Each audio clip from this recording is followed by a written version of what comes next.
Our next speaker is Dr. Alexey Muraviev. He is the head of the Department of Social Sciences and International Studies at Curtin University, Perth in Western Australia. This university I went back in 1977. He is the coordinator of the International Relations and National Security Programs and the founder and director of the Strategic Flashlight Forum on National Security and Strategy at Curtin. He is published widely on matters of national and international security. His research interest includes problems of modern maritime power, contemporary defence and strategic policy, Russia's strategic and defence policy, Russia as a Pacific power, transnational terrorism, Australian national security and other. Alexey is a member of the Australian Member Committee, Council for Security Cooperation in the Asia-Pacific region, a member of the Russian NATO Experts Group, a member of the International Institute for Strategic Studies, London, a reviewer of the Military Balance magazine, Annual Defence Almanac, the member of the Executive Committee, the Australia-Russia Dialogue, a member of the Research Network for Secure Australia, member of the Australian Institute of International Affairs, WA branch, Royal United Services Institute of Western Australia and other organisations and think tanks.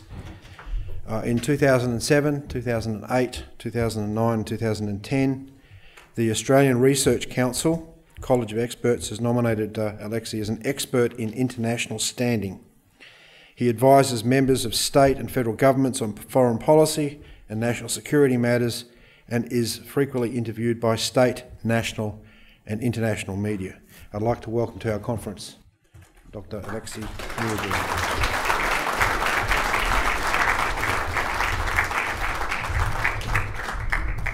Thanks very much, Greg, and good morning to all of you. And first of all, I would like to express my gratitude to the conference organizers for inviting me to speak to you and certainly for organizing this really important event.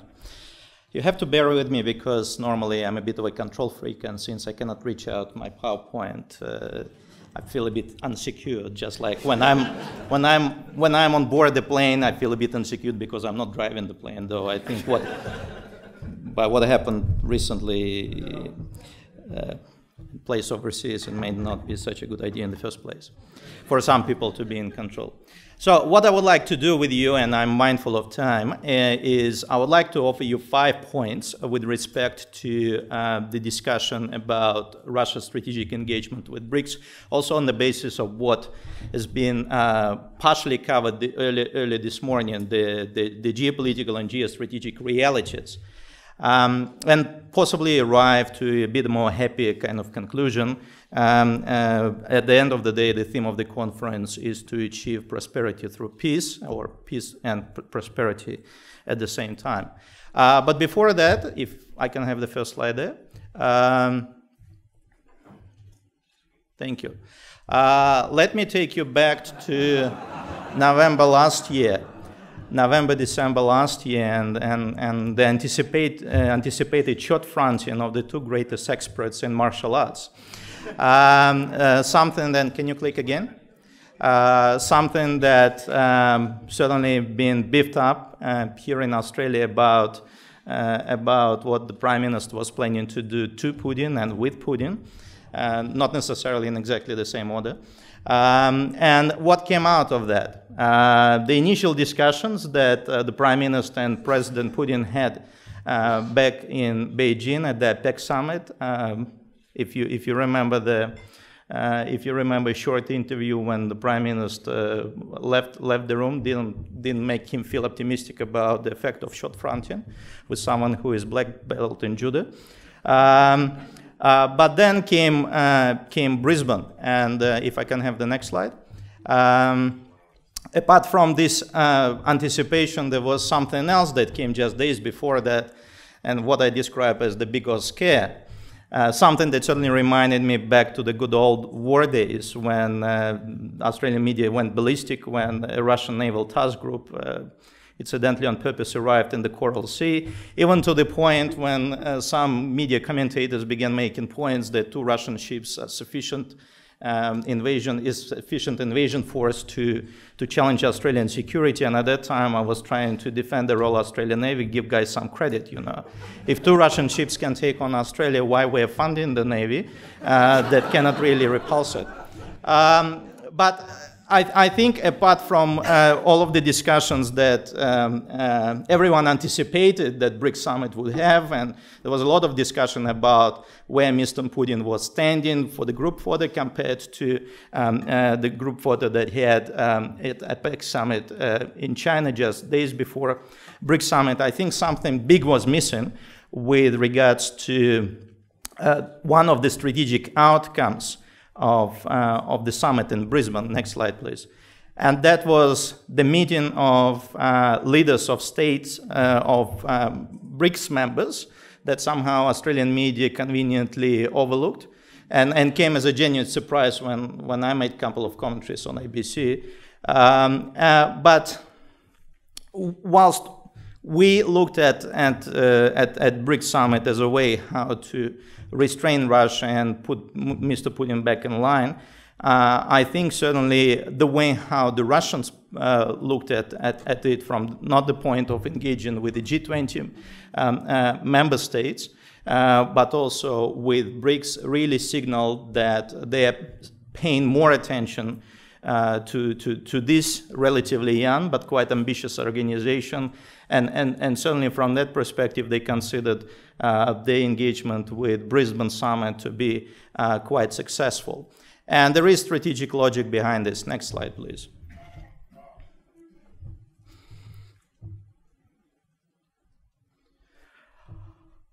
Clearly, BRICS, and that sort of challenges the traditional perception. Clearly, BRICS does not represent the only platform that Russia can use now to interact with the outside world or as a way to break the cordon sanitaire that's been imposed on it as a result of crisis in Ukraine. It's a logical continuation of Putin's policies towards reintegrating Russia and repositioning Russia as a global player.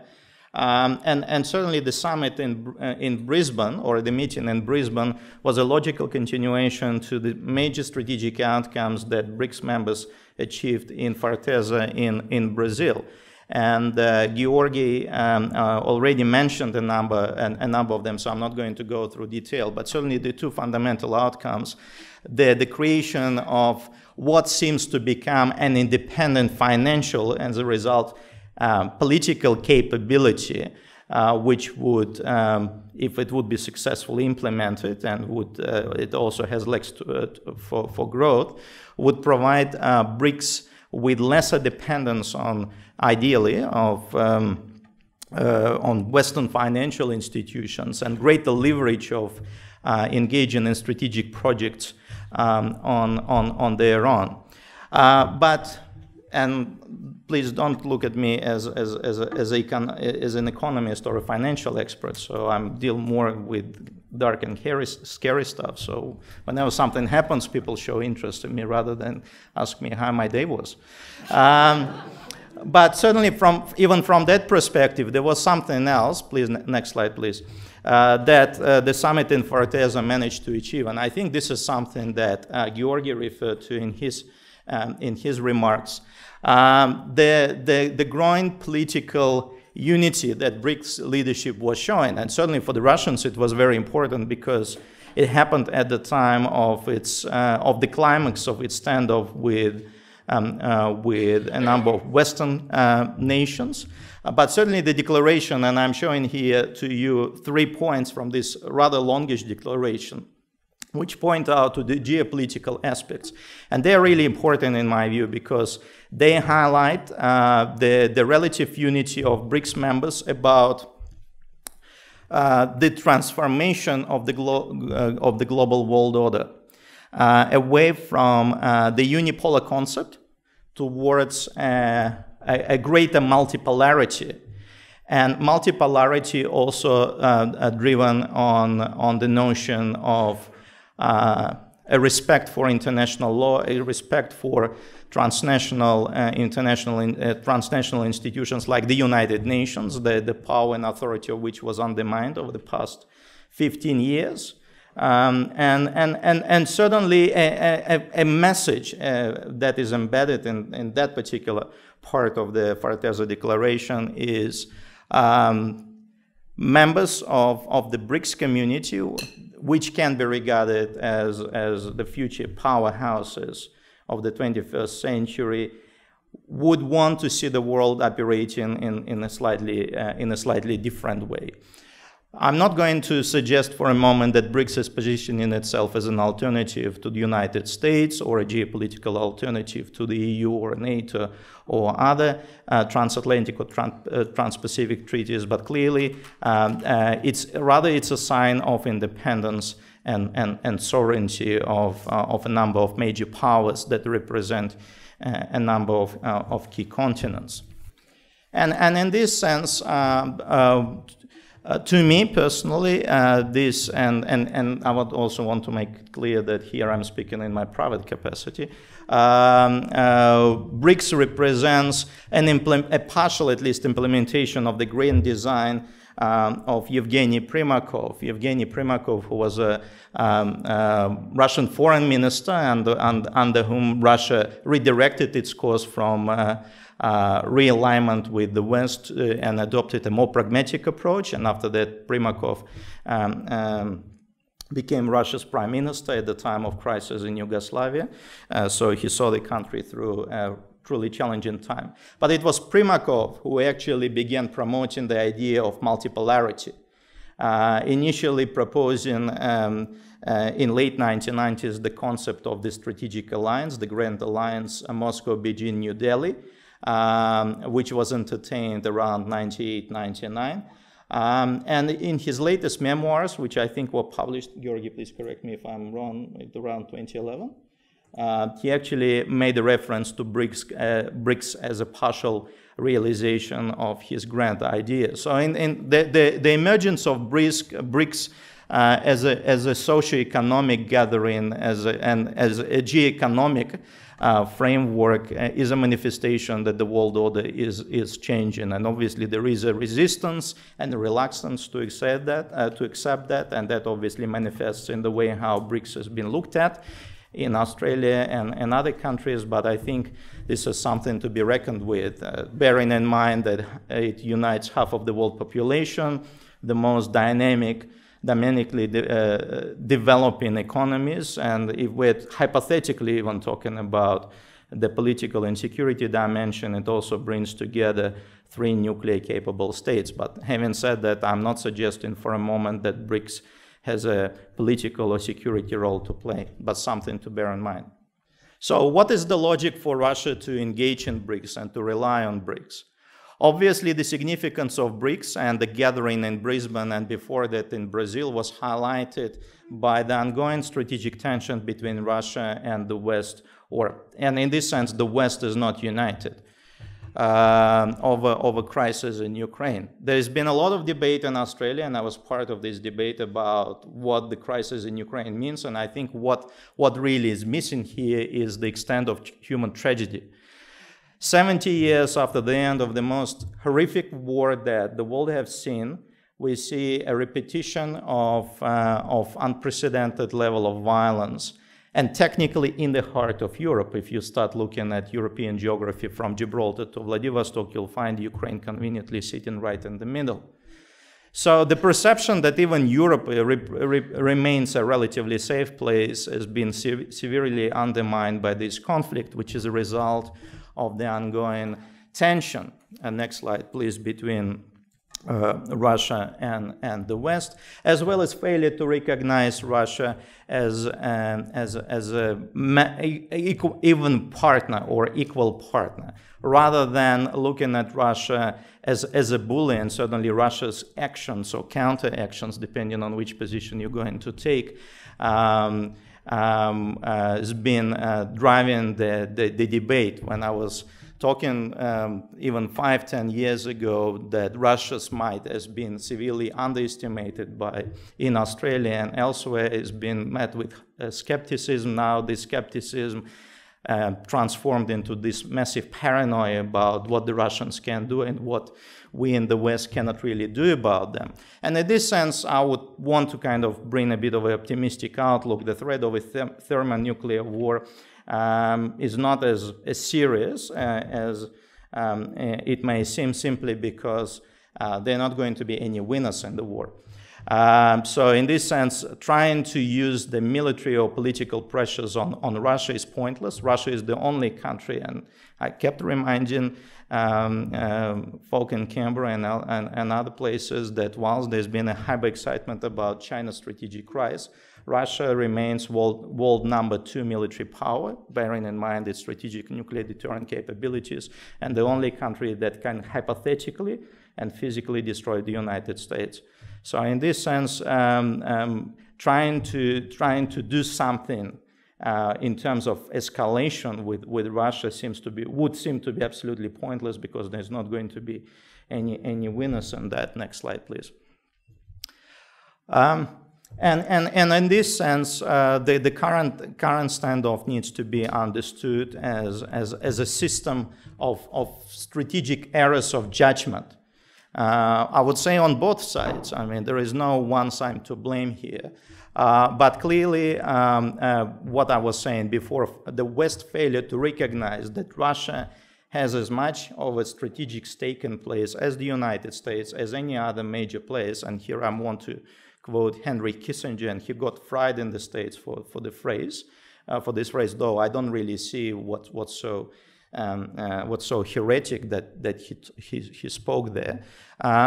Really reduced opportunities for finding pragmatic outcomes there. As well as failure to recognize that what's currently happening is the confrontation within the same civilizational space. I think the Russians were advocating for a long time that they are not part of some alien civilization. In fact, they are part of the great Western civilization, and lately they were referring to themselves as an alternative West. So that's something interesting to think about, because you probably heard of this notion of conflict of civilizations that was and continued to be entertained in the 1990s. But the knee-jerk reaction to Russia's reaction to Ukraine, which was knee-jerk in itself, created this real very short space for political maneuvering when sanctions were imposed. And when we talk about imposition of sanctions, we kind of forgot that the Russians actually came back with their own set of sanctions. So sanctions led to counter-sanctions in this sense. And because there was no even an opportunity to have a dialogue, okay, let's take a chill pill and think about this for a moment before we actually open our mouth and go on record. The elites now find themselves in a way, if they will start trying to engage in a more balanced dialogue, it would seem to be, or the perception would be that they're making concessions. As a result, they're backing down on the claim. So we're in this stalemate when neither side is prepared to move and compromise. And that is really worrying, because, again, as I was saying to you before, people are suffering and people are still dying despite the fact that relative ceasefire was reached. Next slide, please. And again, this is not something that the Russians were not talking about or even alerting to. And in this sense, I mean, once again, the traditional perception that we have over here in Canberra, it all started when people in Ukraine removed the corrupt government, and then the Russians decided to have an adventure in Crimea because they didn't have enough beaches to spend their summer vacations on. And then they would go and occupy eastern Ukraine. But in reality, the Russians were effectively saying, look, guys, we've been exercising patience for the first 15 or 20 years since the end of the Cold War. We've been telling you that we're not happy about NATO moving eastwards. We're not happy about the strategic balance of forces because we've been reducing our military whilst you've been absorbing new members and increasing the military. And the final red line on the sand was drawn by Putin at the time when he attended the Munich Security Conference back in 2007, the format of which allowed him to be as blunt as possible. And he was saying, look guys, we mean business. We don't want a confrontation, but if you'll keep us pushed further, and this is where he began referring to Russian national pet, which is the bear. The bear, once driven in the corner, kind of loses its patience, and then he doesn't take prisoners. I think at that time, and partially I think it's the blame of the Russian elites, he wasn't taken seriously because under Yeltsin, the Kremlin was sending all sorts of messages, but they didn't sort of follow it through with actions. But then came Georgia, and the Russians were saying, you know, that's a bit way too sensitive for us. Imagine we starting something in Mexico and how the United States would feel. And obviously Ukraine was unfortunately the logical continuation. So again, this crisis could have been avoided if the West would have listened to Putin, and in this sense, Putin's phenomenon needs to be recognized as well. I'll make a comment about this later on. And what we have now is what the keynote speaker was saying: the expanded NATO and the crisis in Ukraine as an attempt to further this geopolitical expansion closer to our to Russia's borders. And once again, we're talking about a situation when NATO national military potential is moving towards Russia's heartland, when the flight time from closest NATO bases to Moscow is about 15 minutes. So in fact, we are revisiting the preamble to Cuban Missile Crisis, what started Russia's or Soviet decision back then to move missiles to Cuba. And as a result, for example, what you see here is the new generation tactical missile, the Iskander, that the Russians have developed and recently deployed to Kaliningrad exclave, eastern Prussia. What I mean effectively this system can do, it can effectively put the whole of Western Europe within its striking range, and obviously this is a nuclear armed, it has a nuclear armed capability. So hypothetically, the Europeans place themselves, or NATO placed themselves in a situation when now they're within Russia's nuclear reach, even at the tactical level, level on strategic level. So yes, I mean and I'm not suggesting for a moment that this is the beginning of this massive confrontation, but certainly you cannot develop any normal strategic relations when you have your finger on a trigger and there is this sense of insecurity and mutual suspicion. Next slide. And in this sense, we need to recognize, and I think this is where the West finds it incredibly difficult, the phenomenon of Putin. I would make an argument, and I have no problems making it, that he is now the world's most experienced leader. And Putin has the charisma that the majority of Western leaders no longer possess. Give me a comparison, whoever is currently in charge of major European powers or the United States that would have the same degree of charisma and the same degree of impact. The Western political elite no longer have political mammoths like Margaret Thatcher or Kohl or Mitterrand or others. And also because Putin is not afraid of being politically incorrect. He speaks his mind. He is very open and transparent, and I think this is very appealing not only to the Russians but also to many in the West who offer his support, also on the basis of pragmatic conservatism. And whether we like it or not, when Putin speaks now, we shut up and listen. And as a result, I mean, and that's an important element. The personality factor, it's one of major drivers of strategic decisions in the past, in the present, and certainly in the future. So in this sense, Russia is not driving a short-sighted agenda.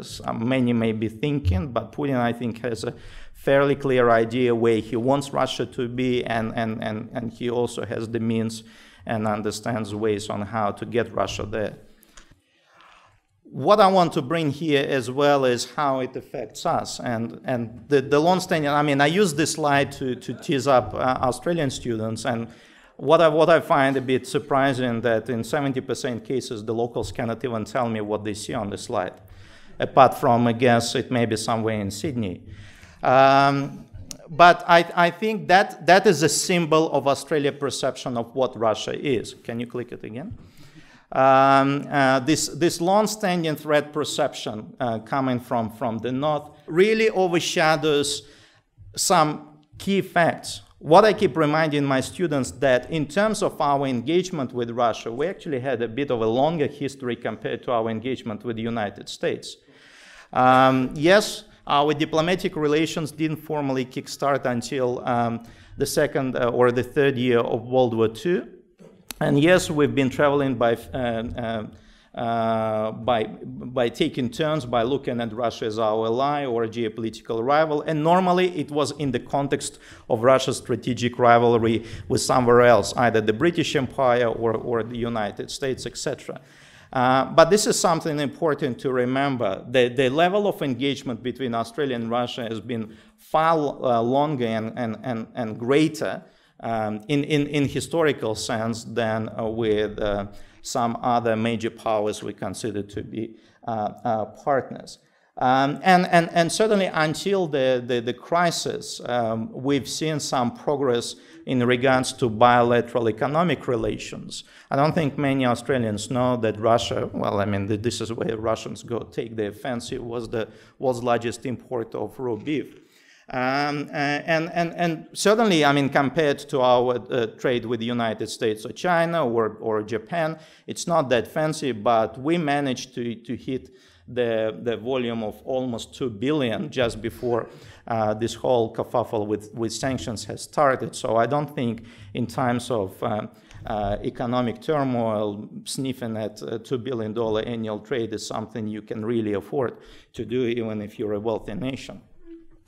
But incidentally, the level of political dialogue has been kept to the bare minimum, and that really represents the paradox. I think the US Secretary of State visited Australia 16 times recently. Russian foreign minister visited only once back in 2002, also to mark the 70th anniversary of the establishment of diplomatic relations. So the level of there is a huge potential, but potential that hasn't been realized, and we haven't featured prominently on Russia's radar screen, and Russia hasn't been really looking at Australia as a partner with which it needs to have a much closer relations to what we are. So I think there is still opportunity to grow, and perhaps something that can be done also through engagement with BRICS. And here, I mean, I want to finish on a slightly positive note. Once again, 2015 is a year when we'll be celebrating 70 years since the end of the Second World War. Even if we're looking at what Russia and the United States can do, and I'm not suggesting we are returning back to bipolarity, I think there is too much at stake to simply quarrel about issues. We still need to remember that there is a great degree of space cooperation, and the Americans and the Russians are still together as joint crews on the International Space Station. NASA program is very much dependent on the supply of Russian boosters. Without it, US heavy lifters cannot really take off. There are obviously issues, and in this sense, Russia and the United States, being permanent members of the United Nations Security Council and nuclear superpowers, have extra responsibility to ensure that there is no proliferation of weapons of mass destruction. Cooperation on counterterrorism, what Georgi was referring to in other matters, is critical. Even if Russia left G7 or was asked to leave, G8, now becoming G7, I think there are far more interesting frameworks to cooperate, ranging from G20 to Asia Economic Forums, etc. So even now, I don't want you to have an impression that there is no dialogue happening. There is a lot of conversations happening, and there is a greater degree of potential. And next slide, please. As it was demonstrated 70 years ago, when only because of the combined effort of major powers. And this is where we need to recognize that we fought together as allies with the Soviet Union. We managed to defeat the global evil, which was the Nazism. And we also need to recognize, and I think that would be particularly important this year, the sacrifice and the contribution that the Soviet Union made to the war effort, and certainly the role that they played in defeating the Nazis. And I think that this discussion about what really happened in World War II will come even more apparent in a month or so time. And finally, I want to make, to finish off, next slide please, on just one example. Afghanistan 2010. One of ISF heavy lifters, the Chihuk, suffered a mechanical failure, perhaps was knocked down by the Taliban. It landed in foreign enemy territory, and the crew and those on board were almost doomed to be captured. However, they were rescued by Russian crew who was flying Mi-26, the world's heaviest helicopter. They simply picked them up and delivered safely to the Allied base. Apart from demonstrating that, you know, all the cool and sexy toys are not only being produced by one power, I mean, it really demonstrates the true extent of cooperation when countries, the big boys or girls, I don't want to be sexist here, can really pull their hands together and achieve some common and positive results. So to me, that slide represents what we should really be aiming for and working towards is collaboration and cooperation to achieve prosperity and peace. Thank you.